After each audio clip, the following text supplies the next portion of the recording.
வணக்கம். ஆரோக்கியம் ஆனந்தம் யோகா எனும் நமது சேனலுக்கு உங்களை அன்புடன் அழைக்கின்றேன். இன்றைய பயிற்சியானது ஃபேட்டி லிவர், கொழுப்பு கல்லீரலுக்கான யோகா பயிற்சிகள்.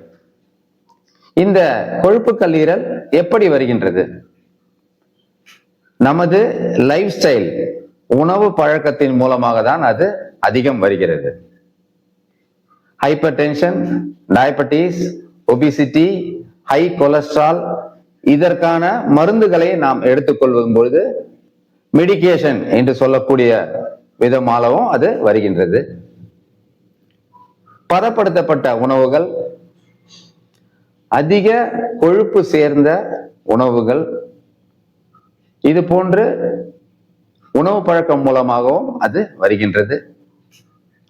இதற்கு அறிகுறிகளாக டயர்ட்னஸ், சோர்வு அதிகமாக இருப்பது, அதிகம் பசியின்மை, செரிமானம் குறைபாடுகள், வலது பக்கம் வயிற்று பகுதியின் வலது பக்கம் அதிக வயிற்று வலி வருவது, இது போன்ற நிறைய அறிகுறிகள் அதற்காக உள்ளது. இன்றைய பயிற்சியிலே 4 ஆசனங்கள். இந்த 4 ஆசனங்களும் சிறந்த எளிமையான அற்புதமான ஆசனங்கள். தொடர்ந்து இந்த ஆசனங்களை செய்து வரும்பொழுது ஃபேட்டி லிவர் படிப்படியாக குறைந்து அதில் உள்ள கொழுப்புகள் கரைந்து பழைய நிலைக்கு நாம் செல்லலாம்.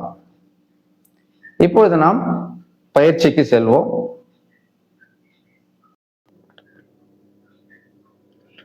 முதலாவதாக புஜங்காசனம்.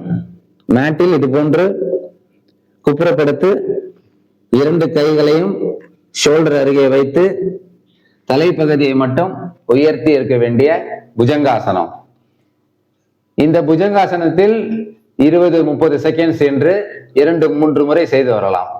அவரவர் உடல் உறுதிக்கேற்ப, மலையும் தன்மைக்கேற்ப செய்து வரும்பொழுது நல்ல பலனை நாம் பெற முடியும். ஃபேட்டி லிவருக்கு சிறந்த ஆசனம் புஜங்காசனம். இரண்டாவதாக 2 கால்களையும் மடக்கி 2 கைகளாலும் ஆங்கிள் பகுதிகளை பிடித்து தலைப்பகுதியும் கால் பகுதியும் உயர்த்தி இருக்க வேண்டிய தனுராசனம். வில் போல் வளைந்து இருக்கக்கூடிய அற்புதமான தனுராசனம். இந்த தனுராசனத்திலும் 20-30 செகண்ட்ஸ் என்று 2-3 முறை செய்து வரும் பொழுது கொழுப்பு கல்லீரல் குணமாகும். மீண்டும் மெதுவாக பழைய நிலைக்கு வர வேண்டும்.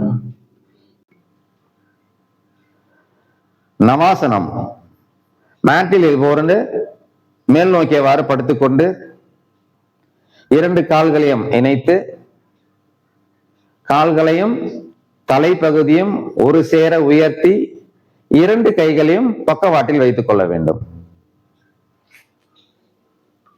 2 கைகளும் கால்களை தொடாதவாறு பக்கவாட்டில் வைத்துக் கொண்டு சீராக மூச்சை விட்டுக் கொண்டிருக்க வேண்டிய நவாசனம் எனும் போட் போஸ். இந்த ஆசனத்தை தொடர்ந்து செய்து வரும்போது கொழுப்பு கல்லீரலுக்கு நல்ல பலனை கொடுக்கும். அவரவர் வசதிக்கேற்ப 20-30 செகண்ட்ஸ் என்று 2-3 முறை செய்து வருவது நல்ல பலனை கொடுக்கும். மீண்டும் மெதுவாக பழைய நிலைக்கு வர வேண்டும். 4வதாக அர்த்தமச்சேந்திரா எனும் ட்விஸ்ட் போஸ். வலது காலை மடக்கி இடது துடைக்கையை வைத்து இடது காலை அருகே வைத்து வலது கை வலது முழங்காலை தொட்டுக்கொண்டு இடது கை சப்போர்ட்டுடன் இடது பக்கமாக திரும்பி இருக்க வேண்டியது. இந்த அர்த்தமச்சேந்திர ஆசனம் வயிற்று பகுதியிலே, கல்லீரல் இருக்கக்கூடிய பகுதியிலே நல்ல ஒரு அழுத்தம் கொடுப்பதால் கொழுப்பு கல்லீரலுக்கு நல்ல பலனை கொடுக்கும். இதற்கு மாற்று ஆசனமாக மறுபக்கம் அதே நிலையில் செய்து வர வேண்டும்.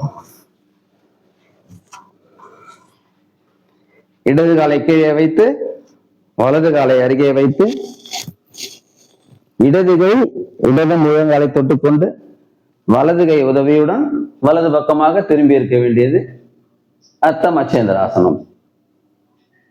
இந்த ஆசனத்திலும் அதே அளவு 20-30 செகண்ட் சென்று செய்து வர வேண்டும். மீண்டும் மெதுவாக பழைய நிலைக்கு வர வேண்டும். நாம் பயிற்சியிலே பார்த்த 4 ஆசனங்கள் எளிமையான சிறந்த ஆசனங்கள். இந்த 4 ஆசனங்களையும் தொடர்ந்து செய்து வரும் பொழுது கல்லீரலில் உள்ள கொழுப்புகள் கரைந்து ஃபேட்டி லிவர் அதிலிருந்து நாம் விடுபட்டு பழைய நிலைக்கு செல்வோம் என்பதை தெரிவித்துக் கொள்கின்றேன். ஆரோக்கியம் ஆனந்தம் யோகா என்னும் நமது சேனலில் வழங்கக்கூடிய சிறந்த யோக பயிற்சிகளை பார்த்து பயிற்சி செய்து பலன் பெறுமாறு அன்புடன் கேட்டுக்கொள்கின்றேன். நன்றி, வணக்கம்.